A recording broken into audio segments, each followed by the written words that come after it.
Going into our New Zealand feature, we're playing the All Blacks this weekend, and I can't say we've ever been so confident for an away game against the All Blacks after the thumping of Australia.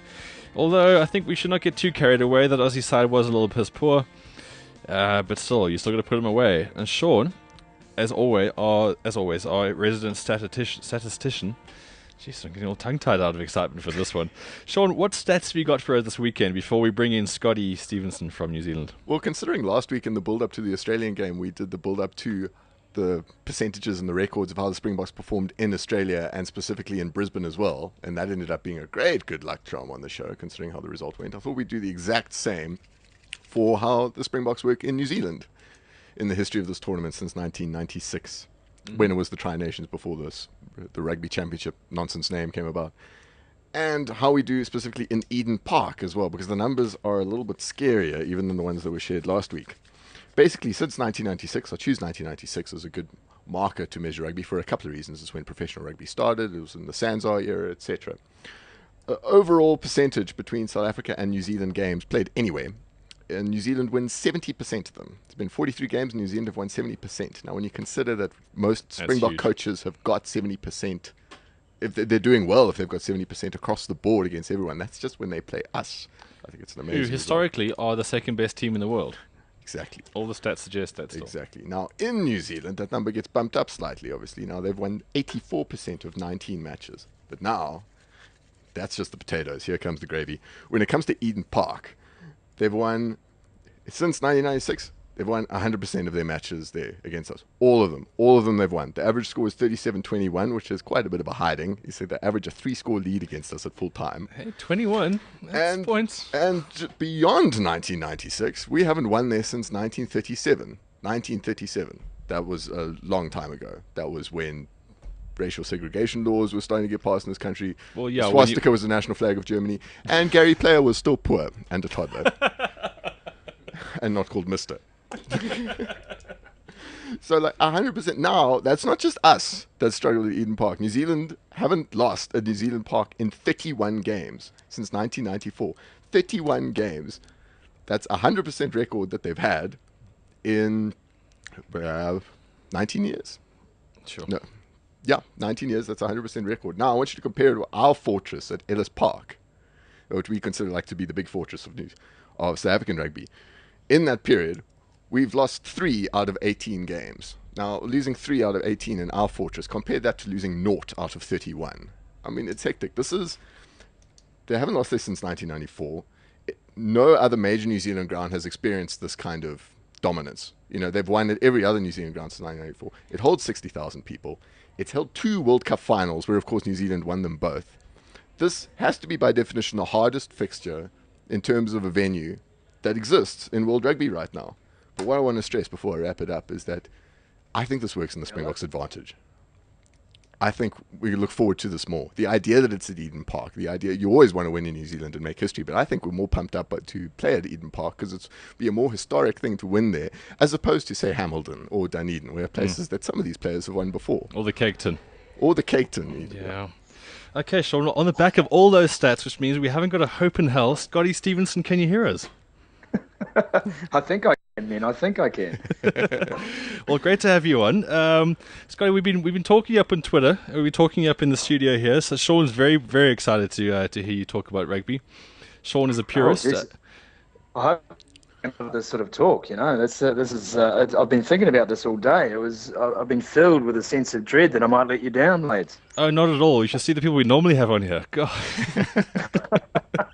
Well, you also talked up Matt Pearce, so I feel like if I can't do better than him, there's something wrong with me. I wasn't really talking up Matt Pearce. He doesn't really get many people talking him up nowadays on Twitter, so I always throw out the odd scrap here and there, to which he threw it back in your face, which I thought was quite rough. Look, you know what? We were sitting at Springbok training today, and we called a truce. We'd been at each other all day, and he said, you know, listen, in that that Cape Town accent of him, he said, listen, man, I love coming to New Zealand, and I just think we've got to cut this out. We like each other, we get on, why we like this. And next thing I know, he's at me on Twitter. So, what am I supposed to do? That's quite strange because Matt comes from a very posh school in Cape Town. If you haven't realized this already, he's probably told you 3 times already because everyone that goes to Bishops talks about themselves like this. So to know that when he's a Bishop's boy. Oh, that's like everything. So that means that his mother sat with him at break times to eat lunch and make sure he wasn't bullied. And cut the crust off his sandwiches, I can imagine. You bet. Okay, well, look, we can talk about Matt for days. He is quite easy guy to talk to. But, of course, we're talking about the Boks versus the All Blacks. And we've got... Sean just ran through some stats now. I'm just going to give you a couple of them to set the tone. Generally, when you guys ran up against us, you won 70% of the time. Now... This is still the biggest thing in rugby, in the world rugby, but you guys won 70% of it. So from the outsider, it doesn't look like it's a good match. But now 84% of games played in New Zealand, you guys have won as well. Since 1996, well, every single game at Eden Park you guys have won with an average score of 37-21.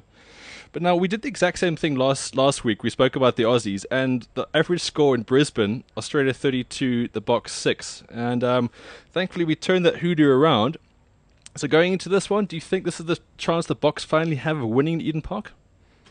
Yeah, there's actually a lot of talk around the Springboks this week. I think there's some nervous New Zealand rugby fans. I think they were expecting much better against Argentina last week. You know, look, lads, I hate to point this out because you sound like you're doing an NZRU press release here, but you know. 86 years is a long time between drinks at Eden Park. You know, the last victory came in 1937. So, you know, there's been some pretty historic matches in between that, but you've never tasted success on that particular park. Look, I think you can do it. You're certainly, over the last 6 matches of 2013, been the best attacking side in the comp. In World Rugby, for that matter. You've made more line breaks, you've made more offloads, your forwards certainly getting through a lot of work. Your line-out technique, I think, will really test the All Blacks because you have different line-out options to the All Blacks. The All Blacks either go the 7-man, the full-man line-out, or the 4-man, where Springboks prefer the 5-man, 6-man line-out, and you've got Big Timber as well. So, look, I think this is going to be a real test, and, of course, Richie Gray really focused on the breakdown. Now, this is where New Zealand may battle slightly, and I know that the Springboks are thinking this. Without Richie McCaw and with Sam Cane coming in, look, Sam Cane is a young man. There's no doubting his talent, but he's coming up against a very big pack. And when you put Sam Cane up against Fran Lowe, the experience alone would suggest that the Battle of the Breakdown will be won by Fran Lowe. So, you know, I think there are some very nervous New Zealand fans at the moment, and I think there's some very confident South African fans, and I think that's a wonderful way to preview a test match. Well, you touched upon the key area of the breakdown there. Of course, last week, whenever you play the Aussies, that's normally where they stuff the Springboks up. You know, whether they use the ref properly or whether they just got a better number 7 on the field. What else do you think is really key going into this one? Because it's always the same case. It's Morné Steyn's boot versus the ability of the All Blacks to run. Like, shh, don't tell anyone. Sean, they're going to find out eventually, okay? That's like giving away state secrets, man. I think the ANC's going to be knocking on your door any minute now. Like Morné Steyn's going to come up with up and unders, and you guys are going to be shocked. Yeah, that's what I'm not going home. Here's a stat for you. You know, in the Rugby Championship, Morné Steyn's actually kicked less than Israel Dag. There's a stat for you. Amazing to think so, I actually think that, you know, I think while, of course, the history would suggest Morné's going to kick the ball and put our back three under pressure, I think the Springboks know that our back three is pretty good under pressure. They're very good at diffusing the high ball. They're very good on a kick return.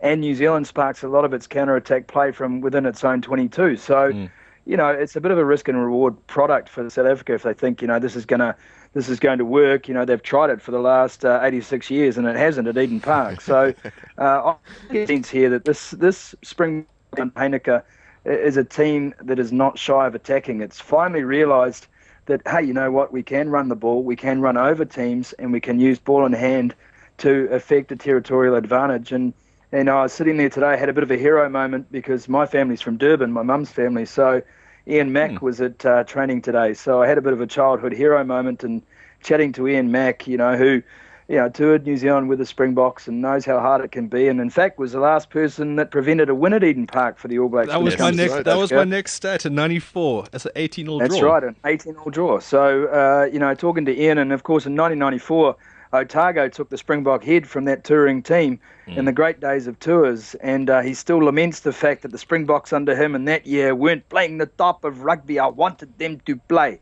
And I have a sneaking suspicion that he's he's a quiet admirer of the way Heineke's going about his work. Well, Sean, before you get in here, there is a feeling that Heineke is actually finally building something. You know, we can't look at that 70-something win against the RGs at Soccer City. That to me was just a bunch of guys coming from France, and they're just first time they've been in Soweto. But there generally is a feeling that they can now score tries, and they can actually build things up through phase play, and they've got a little bit of composure about them. So my next question would be the All Black, almost said Aussie there, I've been a crying shame. The All Black backline defensively. Now, what's your take on Ma'a Nonu as a 12 in this team currently? Because every time he plays Super Rugby, he curses the crap out of whatever team he's in nowadays. What makes him become a good international player? Look, Ma'a Nonu has been under the spotlight since he was a 20-year-old kid playing for Wellington. He has a personality that grates with a certain sector of the population, and I don't think the media is exempt from that. He's not a big media man. He doesn't go out of his way to endear himself to the media, and nor should he, by the way. I don't think that they have to. Not every player has to be a statesman, has to be a man who is after a headline and good press. But the thing about Ma'a Nonu is he's so well organised, both defensively and on attack. He's a gain line player. If you give him the ball, it's invariable that he will be making the gain line. And I think that's what the All Blacks see in him. Francis Saeli, for instance, I don't think Francis Saeli was picked because he's the next best 12 in New Zealand. I think he was picked because he's the next best Ma'a Nonu in New Zealand. And that just shows how much New Zealand values a number 12 who makes the gain line. And when you look at a guy like Jean de Villiers, it's quite similar. He's a guy who runs straight lines, hits the gain line, and gets your team front foot ball, and that's why Ma'a Nonu is so good. And I would refute suggestions that Ma'a Nonu has cursed Super Rugby teams he's been in. In fact, Ma'a Nonu operating with injuries this year for the Highlanders. I did the numbers on him just a couple of weeks ago, and he's in the top 10 midfielders in all of Super Rugby in all the key stats in a team that finished pretty much last. So, to say he wasn't doing his job, I think is absolutely bunk. And the guys stuff should take a long, hard look at themselves. I never said he wasn't doing his job, but he curses teams. Come on. And no, not you. Present company excluded. Okay, talking about key matches here before we get into, we prepared a bit of a quiz for you to see how much you actually know, because Sean and I were talking, you're probably the most... Don't do this to me. I saw your quiz up there, and I'm terrible at quizzes. That's why I was expelled from Woodridge College. Yeah, sure. That's the reason. Okay, so we've spoken about the breakdown. For you, what are the key matchups you want to look at between this new refreshed Heineke Meyer side and your current All Black side? Look, I want to look at the second row. I want to look at the locks. I think Flip and Eben are doing a great job. I think they're very archetypal. They know what they're doing. They're good cleaners. They just get out there and they move bodies and they win their ball. I think the battle between Eben especially and Sam Whitelock's going to be epic on Saturday night. I know Sam. I talked to him at length today, and he's a kid who rises to these challenges. When he first started, it was Vic Matfield at the height of his powers, and Sam knows that whenever he played Victor, he lifted. Sam Whitelock's been the best defensive forward in the competition so far in the Rugby Championship. He's made more tackles than anyone else. He's made the most line-out steals in the competition. So I think the battle of the locks, I know it's not a fashionable position, but, that's where a lot of the work is done in modern rugby in terms of around the breakdown, of course, pitching in the scrums. And here's another figure for you, boys. With the new scrum set, the average time that a scrum lasted under the old laws was 3 seconds. Now it's 5 seconds. And while 2 seconds doesn't sound like a lot, that's 2 full seconds of pushing 900 kilograms on the other side. And, that leads to a bit of weakness in the knees and certainly a bit of weakness on the belly. And, so these guys have got to be fit and strong if they're going to go out and do their work around the breakdown as well. So, locking has become a real key position, I think, in modern international rugby. So that battle for starters gets me pretty excited. I think the de Villiers-Nonu battle is massive. I think the battle of the 12s and how they organise their defensive lines and how much front foot ball they give their teams on attack, I think the game could be won and lost in that area. I know we always talk about the breakdown, but, a little bit further out, I think that's going to be huge. Who's the best guy to get their team over the gain line? And, I think Jean de Villiers is one of the greatest players in world rugby, and I think the same of Ma'a Nonu. So that's epic for starters. And finally, I think the battle of the back three. What decisions are made, between guys like Kirshner and Willie LaRue, and of course you've got Ben Smith and Israel Dagg at the back for New Zealand. That's two out of the three, where I think you're going to have to make really good decisions under pressure, and really good tactical options need to be taken. So, those three for me, and that I've got to look at the loose forwards and what they do and how they set up. But I think New Zealand operates a different loose forward setup to South Africa. So in some ways, it's not such a one-on-one matchup. But for me, it'd be the locking stocks, how they go at set piece, the back three, how they operate under pressure, under the kicking game, and that battle of the 12 is going to be fantastic. Sorry, on all the sporting seduction here. I can't wait for this game. Anything you want to add before we get into the little quiz and then we wrap it up? Scotty, one of my favorite parts of listening to your commentary, I find myself tuning into any ITM Cup game I can find to listen to you, is your use of contemporary, not always contemporary, popular cultural references in it. In the last couple of games I've listened to, I've heard a reference to Anchorman, and I've heard a reference to brilliant stuff, by the way. Love the word. And I've heard you quote Queen songs during a game. So do you mindfully go out to put in these contemporary references, or they just come out naturally? Oh, look, I mean, it's funny, I get asked this a bit. When you commentate a game of footy, you can have all the preconceived notions you like, and of course we do a lot of research around numbers and around players and all the rest of it, which is pretty standard stuff. But yeah, you can never prepare for something that happens in a game of footy. I guess, I'm 36 years old, so I perhaps have a bigger take on contemporary culture than perhaps a guy who's 60 and calling a game of footy. But better than Matt Pearce, anyway. Oh, mate, he's pretty switched on. He's down with the kids, mate. He's just had another one, so he can't be going too bad. But I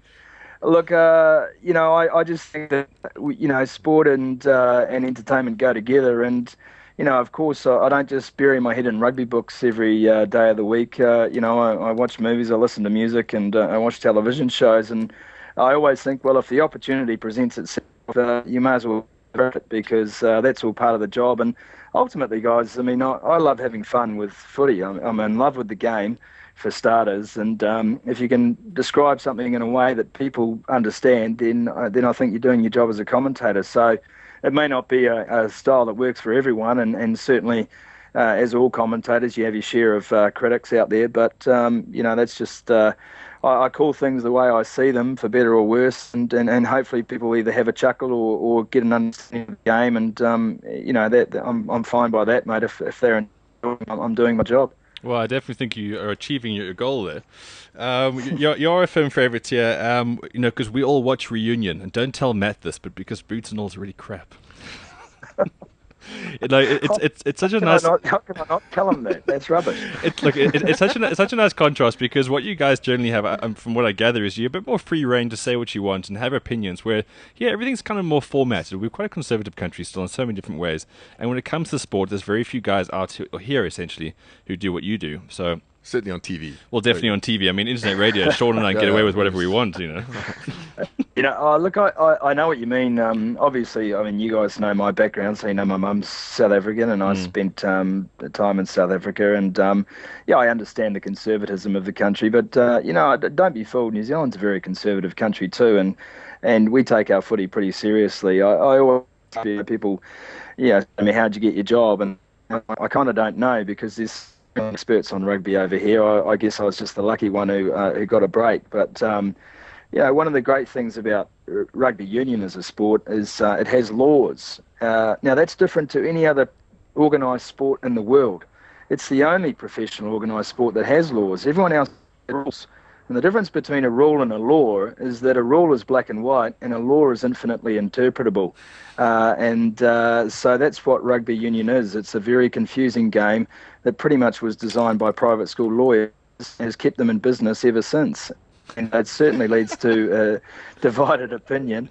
And the conversation about the game never stops because of it. I think if rugby union had rules, it wouldn't be the game it is. And I love the confusion of the context of the game, how complicated it is. It makes rugby union so different. So, you talk about sort of countries, but, every South African has an opinion on rugby, and every New Zealander I've ever met has an opinion on rugby. So sure. I guess we've found a game that both of our cultures, our conservatism, can actually find something to argue about, and that's beautiful. Very nice. Scott, have you got time for a quick quiz? We just want to run this by you. Okay, but I'll fail. I'm going to say it out there. I'm going to lay a caveat down. I'm just going to put that out there that I will fail in this quiz, but fire it at me. There is no fail or pass, just scathing criticism at the end. Okay, so we've got 10 questions, and if you are watching us on the visual radio, if you go to, well, you'll see it up here, or if you're listening to us, go on to thebalance.co.za. The quiz is there. You can play along with us. First question. Now, you've said numerous times you know exactly what the time zone is here in SA from having an SA mum. Yep. What time is the kickoff of Saturday's match between the All Blacks and the Springboks, SA time? You see, I don't operate on 24-hour clocks, but what are we talking about? 9:30 a.m., is it? Okay, we'll give you that one. 9:30 a.m. In the history of this clash, how many draws have there been between the two sides? There's been 3 draws, 2 in New Zealand, 1 in South Africa. Okay, no need to get cocky. Question 3. During the Rugby Championship tournament, the All Blacks and the Springboks play against each other for what cup? Oh, well, it's not the Mantella Plate because that's already gone to Australia. I think it's the Rainbow Cup. Rainbow Cup. Okay, I'll note that one down. Is that right? Is that wrong? Well, I'll tell you at the end. True or false? Okay. In the last 10 matches played between these two sides, the All Blacks have won 60% of them. Oh, jeez. What does that equal? That's 6 out of 10. Is that 60%? I told you I was no good at maths. Or did I not tell you that? I'm telling you now. I'm going to say true. True. Okay, next question. In the first match between these two sides, it was played in 1921. At which ground did that match take place? Oh, gee, that kills me, that. 1921. It was in New Zealand. I'll give you a clue. It's in New Zealand, and you've definitely had a few beers there. It's in New Zealand. And I've definitely what, sorry? Had a few beers there. I probably have. Well, that doesn't narrow it down too much when it comes to New Zealand. I'm going to say the first match in 1921 was played in, Wellington, was it? Wellington. Okay, incorrect. It was played in Carisbrooke, Dunedin. Okay. I have had a few. Okay, so look, you're 3 out of 5 so far. That's not bad. Next up. Which All Black has scored the... It was more than 60%, wasn't it? It was more than 60%. No, you got that one right. It's 60%. Which All Black has scored the most points versus the Springboks? This should be easy. This should be easy. It's Dan Carter. Dan Carter is correct. He just shades the Andrew Mertens by a few, actually, but still, it's not such a big gap. Which Springbok has scored the most points versus the All Blacks? Yeah, this is tougher. It is.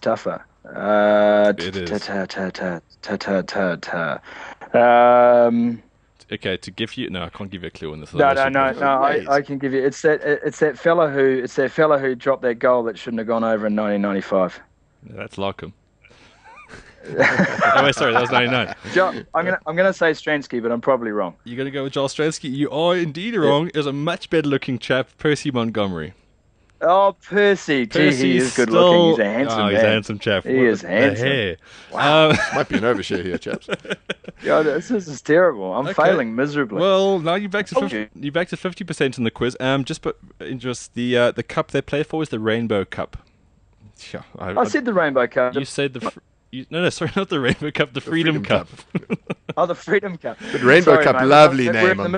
We're in the middle of game marriage in New Zealand, so I mean, it was just there. Yeah, your answer was so convincing. I was even swayed for a bit. Okay, which All Black has scored the most tries versus the Springboks? Oh, you're killing me here. You really are killing me. Well, it's not Jonah Lomu. He's of course never scored against the Boks. Less tries against the Springboks than Richard Band has scored against New Zealand. I wish he had. That would have been fantastic in 95. You know, I was sitting at school in 1995 in the Eastern Cape. Do you know what happened after that game? I walked into the dining hall and the whole school stood up and sang Shosholoza for a full 10 minutes while I tried to digest my meal. It was one of the greatest moments of my life and the worst possible time. The most tries against the Springboks. Oh, gee, I know this too, boys, and I'm struggling. Not as handsome as Percy Montgomery. But then again, that's 99% of all rugby players. Not as handsome as Percy Montgomery. Well, that's everyone else in the world. No, I'm passing. Okay, a chap by the name of Christian Cullen. He scored 10 tries versus the Springboks in his career. Thought it would have been Doug Howlett, but I didn't want to say it. But there you go. Well, Christian Cullen's a handsome man. I think he would be a bit gutted if you were casting aspersions on him like this. I'll tell you what, take away hair, you lose a bit on Percy, yeah? Anyway, on to question 9, and you've still only got 1, 2, 3, 4. Okay, you're not doing so well in the second half of it. You can finish strong.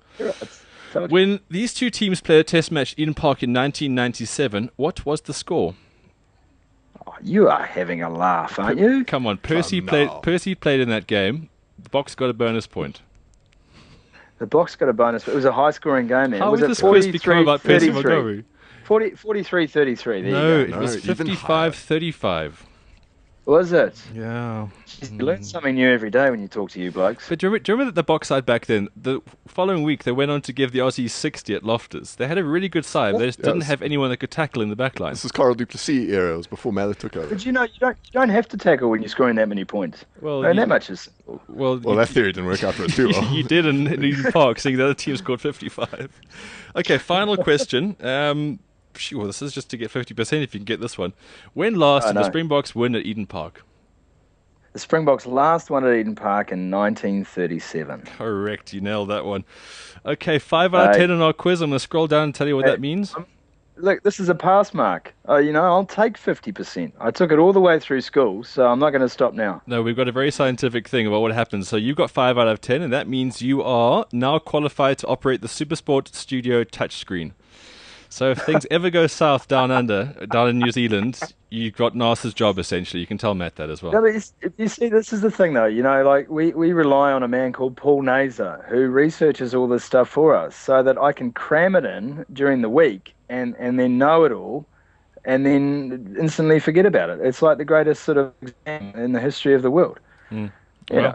Yeah, there's some. Although I do know people who have an encyclopedic memory for this stuff, but I've always been a little bit upset that I'm not one of them.